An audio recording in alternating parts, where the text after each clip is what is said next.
Olá, alunos do terceiro ano. Nós vamos ver agora a parte de juros compostos, certo? Para começar, ó, eu quero que vocês vejam aqui essa tabela aqui, ó, tabela comparativa de juros simples e juros compostos, que é para vocês entenderem qual é a diferença de cada um deles, ok? O que você tem? A aplicação de um capital de R$1.000 por 3 meses, a uma taxa de 10% ao mês. Observa que no juros simples, ó, no primeiro mês, você vai ter um juro como é 10% de 1.000, não é isso? O valor é R$1.000, 10% de 1.000 é R$100. Então, no final do primeiro mês, você tem o juro, que é R$100, mais um montante, que é 1.000, não é isso? Mais o capital, que é 1.000, que dá o seu montante, que é o que você vai receber no final da aplicação. Então, no final de um mês, você teria 1.100. No juro composto, acontece a mesma coisa. Ó. No final de um mês, você tem um juro de 10% em cima de 1.000, que dá 100. E aí, juntando os 100 de juro mais os 1.000 do capital, dá 1.100, no final do primeiro mês. No segundo mês, os juros na capitalização simples continua sendo 100, porque esses juros é calculado sempre em cima do principal aqui, ó, em cima do capital. E aí, 10% em cima de 1.000 dá 100, ou seja, no final de 2 meses você teria 1.200, 100 do primeiro mês mais 100 do segundo, ok? Correto? Olha o que acontece no juro composto. Observa que aqui, ó, é 110 e não 100. Por que é 110? Porque no regime composto os juros é calculado em cima do quanto você devia no período anterior. Então, não é mais 10% em cima dos 1.000. É 10% em cima do que você devia no primeiro mês. No primeiro mês, final do primeiro mês, você tinha que ter um montante de 1.100. Se você não pagar esses 1.100, não é isso? O que acontece? Os juros vai ser em cima dos 1.100 agora. E aí 10% de 1.100 dá 110. E aí você teria os 1.100 mais os 110 que rendeu de juros, 1.210. Observa que já tem uma diferença, ó. Aqui é 1.200, aqui 1.210. Ó, no terceiro mês. No terceiro mês, o juros simples sempre calculado em cima do principal, então continua sendo 100, é 10% de 1.000. Você tinha 1.200 mais 100 de juros, 1.300. Aqui, ó, você tinha 1.210 no final do segundo mês. Então, os juros é 10% em cima disso aqui, ó, que dá 121. É 10% em cima de 1.210. E aí você teria 1.210 mais os 121, 1.331. Então, essa basicamente é a diferença entre juros simples e juro composto, certo? Observe que essa é até a forma, acho que mais correta mesmo, que é se você emprestar R$100 para uma pessoa, para ele lhe pagar 110 com um mês, quando chegar no final do mês, ele não te der os R$110, não tiver para te pagar, é como se ele tivesse pego emprestado os 110 e aí só vai pagar no mês seguinte, ou seja, o juros já vai correr em cima dos 110, certo? Aqui eu fiz também um comparativo da fórmula do montante para juros simples. A gente viu que o juros simples, não é isso? A fórmula do juros simples é essa. Do montante, né? Capital mais juros. Então, no lugar de juros, ó, que é J, eu posso colocar C vezes I vezes T. Aí o C, ó, que aparece nos dois termos, eu posso colocar em evidência. Aí C dividido por C dá 1. E C e T dividido por C, você cancela C com C, fica só I vezes T.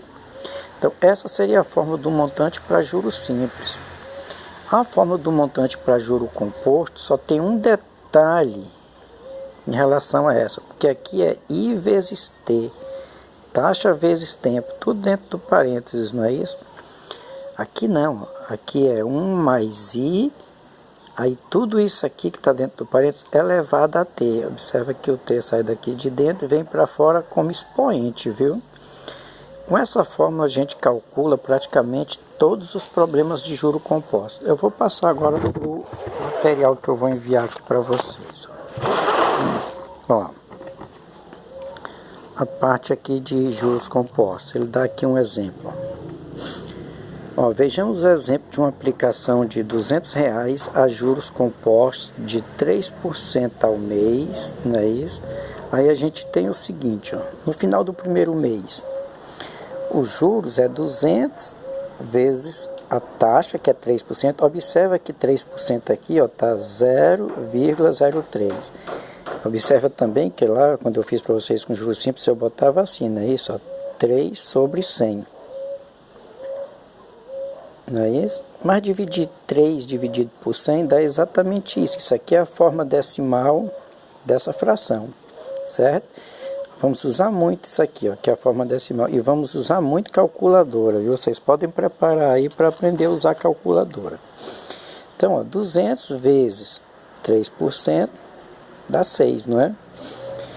Isso aqui, ó, é o juro. Então, quem é o montante? Capital, que é 200, mais os juros, dá 206. Ao final do segundo mês, o juro já é em cima dos 206, ó. Viram na tabela comparativa? É em cima dos 206, não é mais em cima dos 200. Vezes os 3%, que dá R$ 6,18. Então, você tinha 206, mais 6,18, fica com R$ 212,18. No terceiro mês, o juro já é em cima, ó, dos 212,18, que é o que você tinha no final do segundo mês, vezes os 3%. Observa que o juro aqui está sendo sempre só capital vezes a taxa. Por que não coloca vezes o tempo? É porque o tempo é 1, está indo de mês em mês, ó, de um mês em um mês. Então, como o tempo é 1 vezes 1, não precisa escrever, ok? Mas estão vendo aqui os cálculos, não é isso? Ó, isso aqui é o juro. Aí que é o montante, o capital, que era esse aqui, mais o juro, que foi calculado, dá R$ 218,54. Aí ele coloca, ó, no final de cada período, foi C mais C vezes I, que é o capital, mais o juro, que o juro é só, ó, C, que é o capital, vezes a taxa, ó, capital vezes taxa. Aqui também foi capital vezes taxa, certo?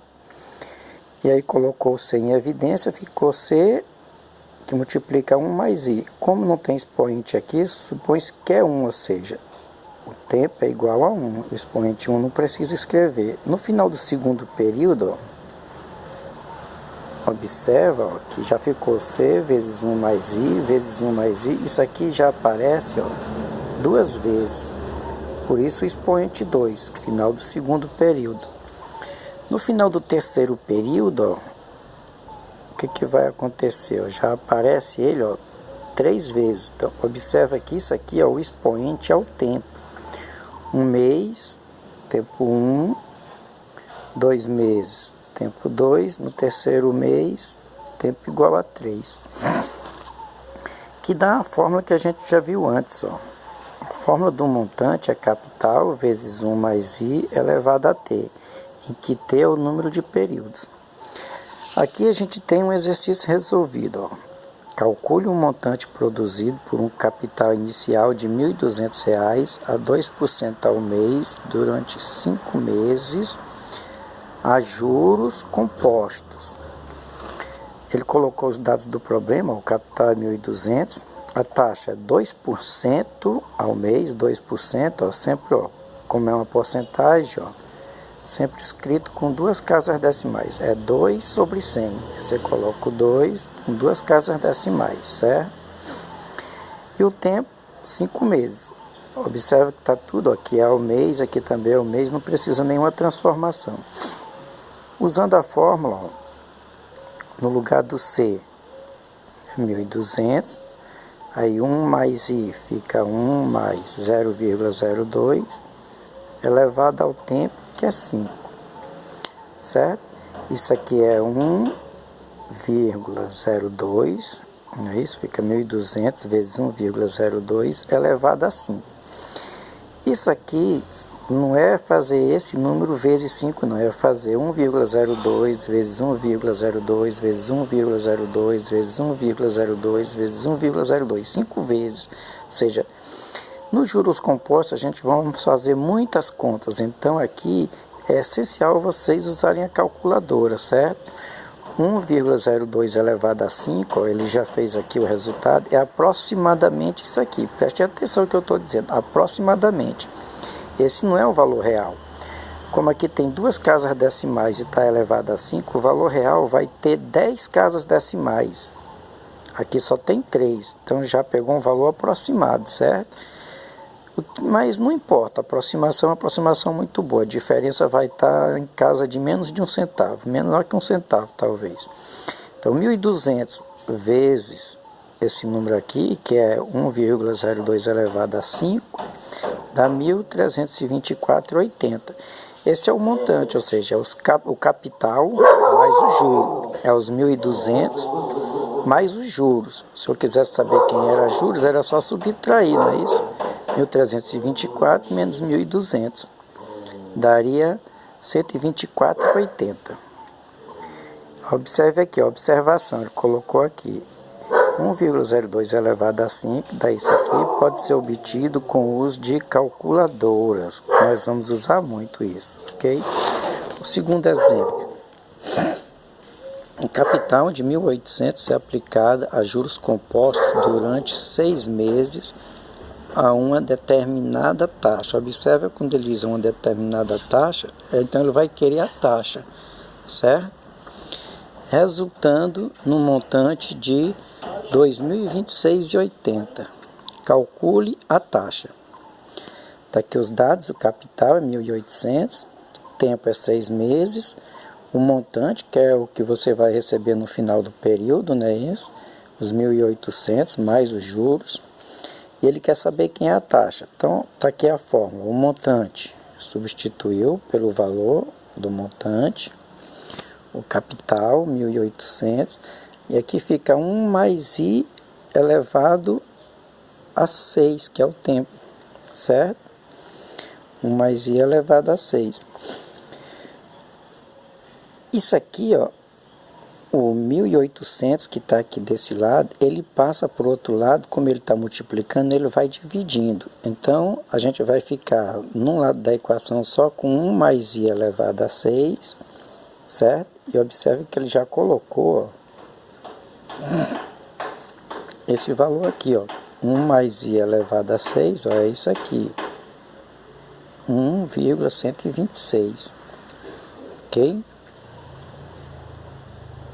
Certo? Isso aqui, ó, para você tirar esse 6 daqui, você passa uma raiz sexta. Quando você passa a raiz sexta, o índice 6 cancela com o índice 6, fica só 1 mais I.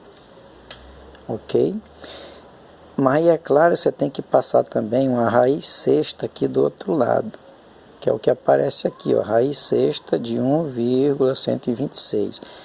Não tem como vocês fazerem na mão, pode até ter, se vocês tiverem como descobrir esse número, mas dá muito trabalho. Isso aqui também é feito na calculadora. E observe que esse resultado aqui também que apareceu, ele é aproximado, viu? Porque tem várias casas decimais, infinitas, viu? Mas aproximando seria esse valor, o 1 mais I, ó. Observe que ele diz aqui, ó, pela calculadora.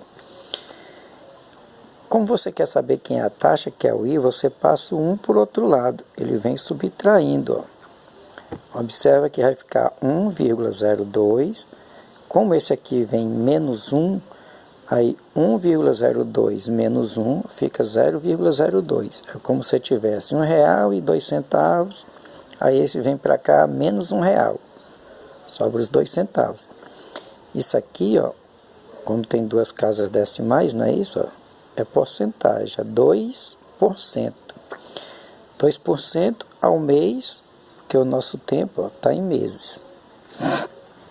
O problema 3. Um cliente, ao procurar por uma aplicação, encontrou duas opções. A opção A, uma taxa de 3%, um tempo de 12. Como ele não diz aqui qual é o período, vamos considerar, é tudo o mesmo período. Então, taxa e tempo está tudo no mesmo período. Se aqui for o ano, aqui é o ano. Se aqui for mês, aqui for mês, certo? E o montante, que é o que ele vai receber no final, está aqui, 17.109,13. Na letra B, ele tem uma taxa de 3,5 por 6, não é isso? Um período de 6 períodos. E vai receber 15.365 no final dos 6 períodos. Ele quer saber qual delas exige menor capital inicial. Você vê que nesse tipo de problema a gente está interessado no capital. No problema anterior, no primeiro problema, a gente queria o montante, não é isso? Aqui no segundo problema a gente quer a taxa, nesse que é o capital. Bom, substituindo, ó, eu sei quem é o montante na aplicação 1, que é a letra A, que é 17.109. O capital não sei quem é, ó, mas a taxa 3% e aqui 12. 1 mais 0,3 dá...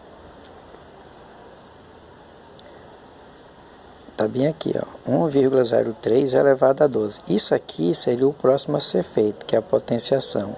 Tem que ser feito também na calculadora, ok? Isso aqui a gente vai ficar aqui, o C, ó, é 17.109,13 dividido por 1,4257. Esse 1,4257 é que é o cálculo disso aqui, ó. Cálculo disso aqui, como ele está multiplicando, ele passou dividindo. E aí, ó, isso aqui, ó, dá igual a 12.000. Quer dizer que na letra A ele teria que investir 12.000 para ter essas condições aqui, para ter os 17.109,13. Na letra B, o mesmo tipo de conta. O que vai mudar são só os dados, ó, o montante, que é 15.365.